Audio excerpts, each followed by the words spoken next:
ಸ್ನೇಹಿತರೆ ನಮಸ್ಕಾರ. ನಾನು ನಿಮ್ಮ ಪ್ರೀತಿಯ ವಾದಿರಾಜ್ ಮಾಲೀಕ ವಾದಿರಾಜ್ ಮಾತಾಡ್ತಿರೋದು. ಸೂಪರ್ ಆಗಿರುವಂಥ ಡಿಸೈನಲ್ಲಿ ಐಟಮ್ನ ತೊಗೊಂಡಿದ್ದಾರೆ ಮೇಡಮ್ ಅವರು. ಸೊ ತುಂಬ ಚೆನ್ನಾಗಿದೆ. ಬೆಂಗಳೂರಿಂದ ಬಂದು ನಮ್ಮ ಹತ್ರ ತೊಗೊಂಡಿರೋಕ್ಕೆ ಧನ್ಯವಾದ ತಿಳಿಸ್ತಾ ಇದ್ವಿ. ಮೊದಲನೇದಾಗಿ ಉಂಗುರ ತೊಗೊಂಡಿದ್ದಾರೆ, ಎರಡನೇದಾಗಿ ಆ್ಯಂಟಿಕ್ ಜುಮ್ಕಾ ತೊಗೊಂಡಿದ್ದಾರೆ, ಮೂರನೇದಾಗಿ ಹ್ಯಾಂಗಿಂಗ್ಸು, ನಾಲ್ಕನೇದಾಗಿ ಮತ್ತೊಂದು ಜೊತೆ ಹ್ಯಾಂಗಿಂಗ್ಸು, ಐದನೇದಾಗಿ ಮಕ್ಕಳು ಉಂಗುರ, ಆರನೇದಾಗಿ ಜುಮ್ಕಾ ಮತ್ತು ಏಳನೇದಾಗಿ ಒಂದು ಓಲೆ, ಎಂಟನೇದಾಗಿ ತುಂಬ ಸ್ಪೆಷಲ್ ಆಗಿರುವಂಥ ಎಲ್ಲದಕ್ಕಿಂತ ಶ್ರೇಷ್ಠವಾದಂಥದ್ದು ತಾಳಿಯನ್ನು ತೊಗೊಂಡಿದ್ದಾರೆ. ತಾಳಿ ಕರಿಮಣಿಯಲ್ಲಿ ಪೋಣಿಸಿರ್ಬೋದದ್ದು. ಇವೆಲ್ಲ ಬಂಗಾರಕ್ಕಿಂತ ಇದು ತುಂಬ ಶ್ರೇಷ್ಠವಾದಂಥ ಬಂಗಾರ, ಯಾಕೆಂದರೆ ತಾಳಿಗೆ ಸರಿಸಾಟಿ ಇನ್ನೊಂದು ಯಾವುದೂ ಇಲ್ಲ. ಸೊ ತೊಗೊಂಡಂಥ ಗ್ರಾಹಕರಿಗೆ ನಂದು ತುಂಬ ಖುಷಿ ಆಗ್ತಿದೆ. ಥ್ಯಾಂಕ್ ಯು ಹೇಳ್ತಾ ಇದ್ದೀನಿ. ಸೊ ಹಾಗೆ ನೋಡೋಣ, ಅವ್ರು ಕೇಳೋಣ ಏನು ಅನಿಸ್ತಾ ಇದೆ ಅಂತೇಳಿ. ಮ್ಯಾಮ್ ನಮಸ್ಕಾರ. ಯಾವ ಊರಿಂದ ಬಂದಿದ್ದೀರಾ? ನಾನು ದಾಬಸ್ಪೇಟೆಯಿಂದ ಬಂದಿದ್ದೀನಿ. ಓಕೆ, ಮತ್ತೆ ಮೇಡಮ್ ಬಂದು ದೇವನಹಳ್ಳಿಯಿಂದ. ಹೌದು, ಅವರು ದೇವನಹಳ್ಳಿಯಿಂದ ಬಂದಿದ್ದಾರೆ. ನಿಮ್ದು ಇನ್ಸ್ಟಾಗ್ರಾಮ್ ನೋಡಿ ನಾವು ಬಂದಿದ್ದೀವಿ ಸರ್. ಇನ್ಸ್ಪೈರ್ ಆಗಿ ಬಂದಿದ್ದೀರಾ. ಸೊ ಖುಷಿ ಆಯಿತು. ಎಲ್ಲಿ ಬೆಂಗಳೂರು, ಎಲ್ಲಿ ದಾವಣಗೆರೆ, ನೀವು ಅಷ್ಟು ಅಭಿಮಾನದಿಂದ ಬಂದಿದ್ದೀರಾ. ನಿಜವಾಗ್ಲೂ ಖುಷಿ ಆಗುತ್ತೆ. ಧನ್ಯವಾದಗಳು ತಮ್ಮೆಲ್ಲರಿಗೂ ಕೂಡ.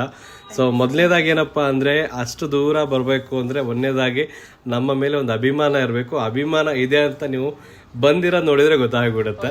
ಸೊ ನಿಮ್ಮ ಪ್ರೀತಿಗೆ ಧನ್ಯವಾದಗಳು. ಹಾಗೆ ಇನ್ನೊಂದು ವಿಷಯ ಏನು ಅಂದರೆ, ನೀವು ರೇಟ್ನಲ್ಲಿ ಇರ್ಬೋದು, ರೇಟ್ ಬೆಸ್ಟ್ ಪ್ರೈಸಲ್ಲಿ ಬೆಸ್ಟ್ ಕ್ವಾಲಿಟಿ ಕೊಡ್ತಾ ಇದ್ದೀನಿ. ಇನ್ನೊಂದು ಸ್ಪೆಷಲ್ ಏನು ಅಂದರೆ, ಯಾವ ಕಸ್ಟಮರ್ಗೂ ಅಷ್ಟು ನಾವು ಇದು ಕಡಿಮೆ ಕೊಟ್ಟಿರಲಿಲ್ಲ. ನಿಮಗೆ ಏನಕ್ಕೆ ಕೊಡಬೇಕು ಅಂದರೆ, ನೀವು ಅಷ್ಟು ಅಭಿಮಾನದಿಂದ ಬಂದಿದ್ದೀರಾ. ಅದರಲ್ಲೂ ನಾನು ಊಟಕ್ಕೆ ಹೋಗೋ ಟೈಮ್ ಇದ್ರೂ ಕೂಡ ನೀವು ಅಂಗಡಿ ಕ್ಲೋಸ್ ಮಾಡ್ಕೊಂಡು ನಿಮ್ಗೆ ಐಟಮ್ ಕೊಡ್ತಾ ಇದ್ದೀರಾ ಅಂದರೆ, ನೀವು ಅಲ್ಲಿಂದ ಬಂದಿರೋ ಒಂದು ಅಭಿಮಾನಕ್ಕೆ ಕೊಡ್ತಾ ಇದ್ದೀವಿ. ಸೊ ನೀವು ಬಂದಿರೋ ಧನ್ಯವಾದಗಳು. ಇದೇ ಥರನೇ ಬರ್ತಾ ಇರಿ. ಕ್ವಾಲಿಟಿ ಬಗ್ಗೆ 100% ಗ್ಯಾರಂಟಿ ಇರುತ್ತೆ. ಹಾಗೆ ಸ್ಪೆಷಲ್ ಆಗಿ ನಮ್ಮ ಬಗ್ಗೆ ಏನು ಹೇಳಕ್ಕೆ ಇಷ್ಟಪಡ್ತೀರಾ? ಇಲ್ಲ ಸರ್, ತುಂಬಾ ಅಂದ್ರೆ ಲೈಟ್ ವೇಟ್ ಅಲ್ಲೇ ತುಂಬಾ ಚೆನ್ನಾಗಿ ಎಲ್ಲಾನು ಐಟಮ್ಗಳು ಚೆನ್ನಾಗಿ ಮಾಡ್ತಾ ಇದ್ದೀರಾ. ಬಟ್ ನಾವು ನೋಡಿರೋ ಪ್ರಕಾರ ನಿಮ್ಮ ಏನು ಐಟಮ್ ನೀವು ಲೈಟ್ ವೇಟ್ ಅಲ್ಲಿ ಮಾಡಿದೀರಾ, ಬಟ್ ಅದ್ ನಾವು ಬೇರೆ ಕಡೆ ಹೋಗಿ ವಿಚಾರಿಸಿದಾಗ ಆ ತೂಕದಲ್ಲಿ ಬರಲ್ಲ ಅಂತ ಹೇಳಿದ್ದಾರೆ.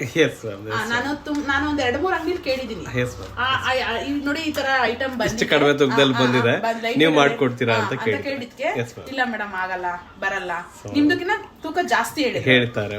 ಒಂದು ದೇಶಕ್ಕೆ ನಿಮ್ಮ ಅಂಗಡಿ ಹುಡಿಕೊಂಡು. Thank you ma'am. ಮತ್ತು ಮೇಡಮ್, ನಮ್ದು ಒಂದು ಕಾನ್ಸೆಪ್ಟ್ ಏನಪ್ಪ ಅಂದರೆ, ಮಧ್ಯಮ ವರ್ಗದವರು ಬಡವ್ರಿಗೂ ಅನುಕೂಲ ಆಗಲಿ ಅನ್ನೋಕ್ಕೋಸ್ಕರ ನಾವು ಮಾಡಿದ್ದೀವಿ. 50 ಗ್ರಾಮ್ ಕೊಟ್ಟು ಮಂಗಲೇಸನ ತಗೊಳ್ಳುವಂಥದ್ದು ಎಲ್ಲರಿಗೂ ಶಕ್ತಿ ಇರಲ್ಲ. ಎಲ್ಲರೂ ನಮ್ಮ ಸರೋಜ ಮೇಡಮ್ ಆಗಿರಲ್ಲ. ಸೊ ಅದ್ರಿಗೋಸ್ಕರ ಕೆಲವೊಬ್ರು ಬಡವರು ಕೂಡ ಅವ್ರು ತಗೊಳ್ಳಿ ಅನ್ನೋಕ್ಕೋಸ್ಕರ ನಾವು 20 ಗ್ರಾಮ್ನಲ್ಲೂ ಕೂಡ ಮಂಗಲೇಸನ ಮಾಡಿಸಿದ್ದೀವಿ. ಸೊ ತುಂಬ ಖುಷಿ ಆಯಿತು Saroja madam. Thank you very much. ಇನ್ನೊಂದ್ಸಲ ಹೇಳ್ತಾ ಇದ್ದೀನಿ, ಇದೇ ಥರನೇ ಬನ್ನಿ. ಕ್ವಾಲಿಟಿ ತುಂಬ ಚೆನ್ನಾಗಿರುತ್ತೆ, ಅದ್ರ ಬಗ್ಗೆ 100% ಗ್ಯಾರಂಟಿ ಇರುತ್ತೆ. ಮ್ಯಾಮ್ ನಮಸ್ಕಾರ.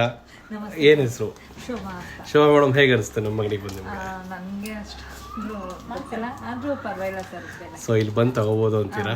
So thank you very much. ನೀವು ಅಷ್ಟು ದೂರದಿಂದ ಬಂದರೆ ಧನ್ಯವಾದ ನಮಗೆ. ಸೊ ಇನ್ನೊಂದು ಏನಂದರೆ, ಅವ್ರು ನೋಡ್ರಿ ಹಿಂದ್ಗಡೆ ಇದ್ದಾರೆ ಮೇಡಮ್ ಅವರು.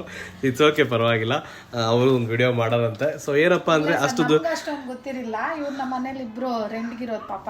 ಇವರು ಒಂದು ವಾರ 15 ದಿವಸ ನಿಮ್ ಕಡೆ ಬರಬೇಕು, ಒಡವೆ ಪರ್ಚೇಸ್ ಮಾಡ್ಬೇಕು. ಬೆಳಿಗ್ಗೆ 5 ಗಂಟೆಯಿಂದ ನಾವು ಜರ್ನಿ ಮಾಡಿ ಪಾಪ ನಮ್ಗೋಸ್ಕರ ನೀವು ಊಟ ಇಲ್ಲ ಅದೇನು ಅಲ್ಲ, ನಮಗೋಸ್ಕರ ನೀವು ಅಷ್ಟು ದೂರದಿಂದ ಬಂದಿರೋದ್ಮೇಲೆ ನಮ್ದೇನಮ್ಮ ಊಟ ಟೈಮು 1 ಗಂಟೆ ಹೆಚ್ಚು ಕಡಿಮೆ ಸೆಕೆಂಡು.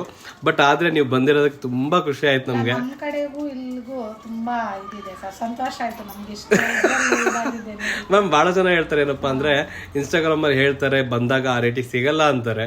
ಅಂತವ್ರಿಗೆ ನೀವೇನ್ ಹೇಳಕ್ ಇಷ್ಟಪಡ್ತೀರಾ ಮ್ಯಾಮ್? ಅಂದ್ರೆ ನೀವು ಇನ್ನೊಂದು ಮೆನ್ಷನ್ ಮಾಡ್ತೀರಾ, ಏನ್ ಮೆನ್ಷನ್ ಮಾಡ್ತೀರಾ ಅಂದ್ರೆ, ಆಗಿನ ದಿನದ ಏನ್ ರೇಟ್ ಇದೆ ರೇಟ್ ಹಾಕ್ಬಿಟ್ಟು ಮೆನ್ಷನ್ ಮಾಡ್ತೀರಾ. Yes ma'am. ಅವಾಗ ಏನಾಗುತ್ತೆ ಅಂದ್ರೆ, ಸೊ ಅವತ್ತಿನ ರೇಟಿಗೆ ಅದು ಸಿಗುತ್ತೆ, ನೆಕ್ಸ್ಟ್ ನೀವು ಬಂದಾಗ ಆ ರೇಟ್ ಸಿಗುತ್ತೆ ma'am. Thank you ma'am. Thank you very much. ಮೂವರೆಗೂ ಕೂಡ ಧನ್ಯವಾದಗಳು ತಮಗೆ. ತುಂಬಾ ಖುಷಿ ಆಯ್ತು ನಿಮ್ ಜೊತೆ ಮಾತಾಡಿ. ಸೊ ಇದೇ ತರನೇ ತಿರ್ಗಾ ಬೇರೆ ಕೂಡ ಆರ್ಡರ್ ಹಾಕಿದ್ದೀರಾ, ಅದು ಡೆಲಿವರಿ ಕೊಡ್ಬೇಕಾದ್ರೆ ನಾನು ಒಂದು ವಿಡಿಯೋ ಮಾಡಿ ಕೊಡ್ತೀನಿ. ಧನ್ಯವಾದಗಳು ತಮಗೆ. ಧನ್ಯವಾದಗಳು.